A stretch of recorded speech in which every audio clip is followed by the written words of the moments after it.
কুল ইন্নাল মাউতাল্লাযী তাফিররুনা মিনহু ফাইন্নাহু মুলাকীকুম। আল্লাহ বলে, বন্ধু বলে দেন, যেই মৃত্যু থেকে তোমরা পলায়ন করছো সেই মৃত্যু নিশ্চিত তোমাদের সাথে মোলাকাত করবে, সাক্ষাৎ করবে, মুসাফা করবে। মৃত্যু আইসা বলবে, ভাই জান আমি আসছি, চলেন চলেন। আইসিইউর ভিতরে কিন্তু বাইরে কেউকে ঢুকতে দেয় না, আত্মীয় স্বজন, ছেলে মেয়ে বাইরে গেটের আইসিইউ রুমের দরজার সামনে দাঁড়ায় থাকে, কেউ যাতে না আসে। সবাই সামনে দিয়া মালাকুল মউত সবাইকে টাটা জানায়া যে যাচ্ছি, আনতে যাইতেছি, ঠিকই নিয়ে আসে, ঠিকই নিয়ে আসে।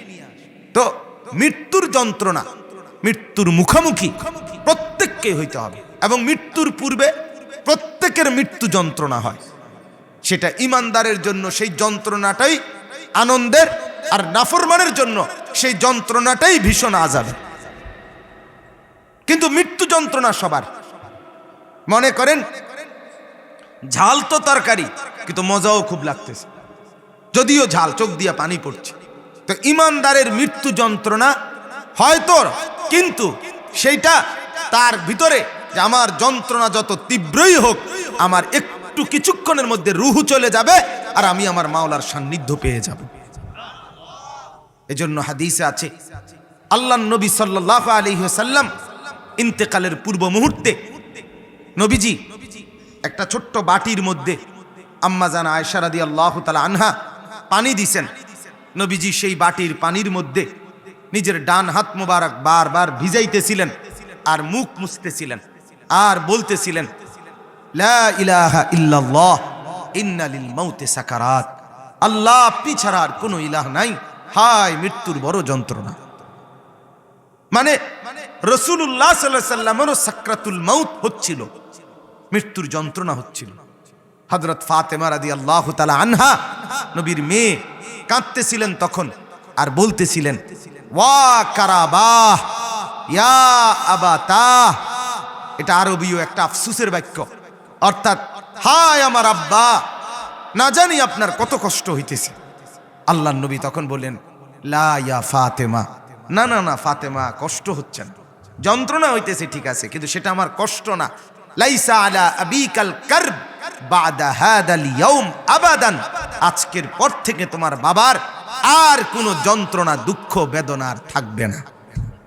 অর্থাৎ আমার মালিকের সান্নিধ্যে যাব, আমার সুখ শুরু হবে, যন্ত্রণা হচ্ছে না, বরং যন্ত্রণা শেষ হচ্ছে, শেষ হচ্ছে। ইমানদার মৃত্যুকে এমনটাই মনে করে, এমনটাই মনে করে। আল মাউতু জাসরুন ইউসিলুল হাবিব ইলাল হাবিব। ইমাম কুরতুবী রাহমাতুল্লাহর কিতাবে আমরা পড়ছি, মৃত্যু হলো, উনি বলেন মৃত্যু হলো একটা পোলের মতো। পোল, পোল, সাঁকো, ব্রিজ। যেই শাঁকের এই পারে ইমানদারের মৃত্যু যেন পোল পার হওয়া, এই পারে ইমানদার, ওই পারে ইমানদারের পরম বন্ধু স্বয়ং আল্লাহ। আল্লাহ ইমানদার এই পার থেকে আল্লাহকে ডাকছে, আর আল্লাহ ওই পার থেকে বলছে, বন্ধু শাঁখো পার হয়ে আসো, মানে মৃত্যুবরণ করে আসো। মৃত্যু হলো তো বন্ধু বন্ধুর সাথে মিলে গেল। ইউসিলুল হাবিব ইলাল হাবিব, এক বন্ধু আরেক বন্ধুর সাথে মিলিত হয়।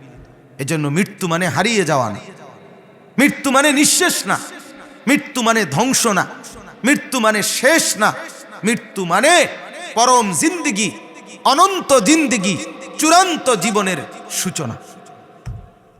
অতএব সূরা ইয়াসিন যে ব্যক্তি মৃত্যু পথযাত্রী ব্যক্তির সামনে পড়বে, আল্লাহ তাআলা তার মৃত্যু যন্ত্রণা আসান করে দিন। 3 নাম্বার তাফসীরের মধ্যে লিখছে, সূরা ইয়াসিন যে ব্যক্তি অভাব, অনটন, পেরেশানি এই সময় পড়বে, তো আল্লাহ তাআলা অচিরেই তার অভাব অনটন দূর করে দিবেন। 4 নাম্বার, যে ব্যক্তি তাফসীরে মাআরিফুল কোরআনে আছে, যে ব্যক্তি সকালবেলা সূরা ইয়াসিন পড়বে, সন্ধ্যা পর্যন্ত আল্লাহ তাআলা তাকে নিরাপদ রাখবেন। সন্ধ্যায় পড়বে, সকাল পর্যন্ত আল্লাহ তাআলা তাকে নিরাপদ রাখবেন।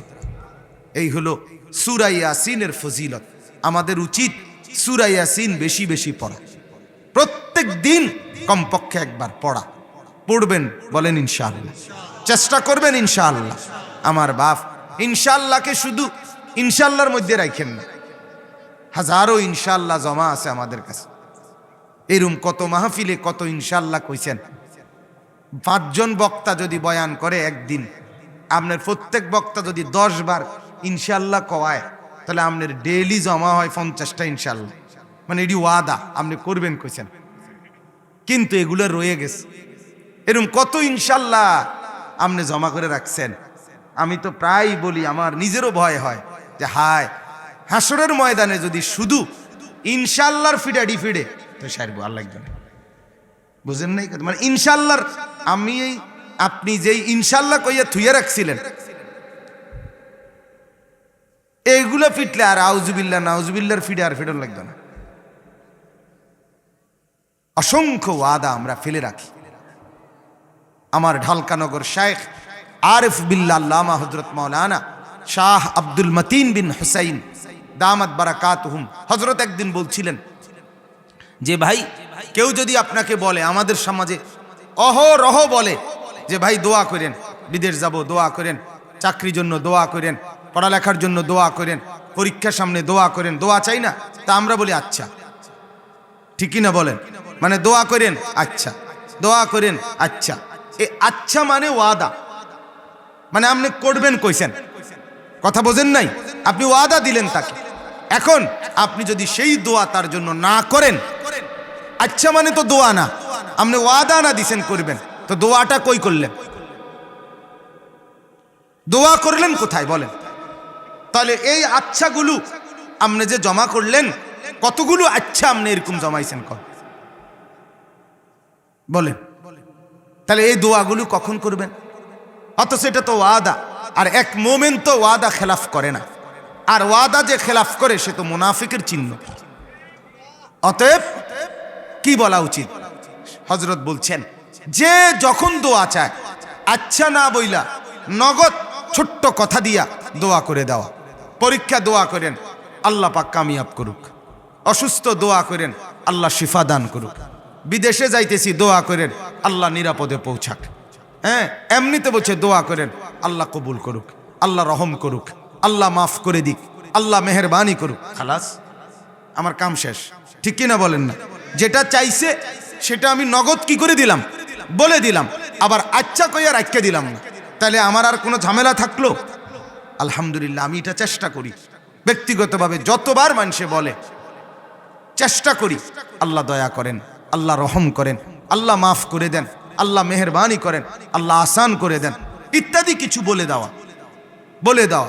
তাইলে আমার বলার উদ্দেশ্য হলো সূরা ইয়াসিন পড়বার চেষ্টা করবেন। বলেন ইনশাআল্লাহ, বলেন ইনশাআল্লাহ। কমপক্ষে যারা কোরআন পড়েন তারা সূরা ইয়াসিনকে লাজেম নিজেদের জীবনের অংশ, তেলাওয়াতের অংশ বানায় নেবেন।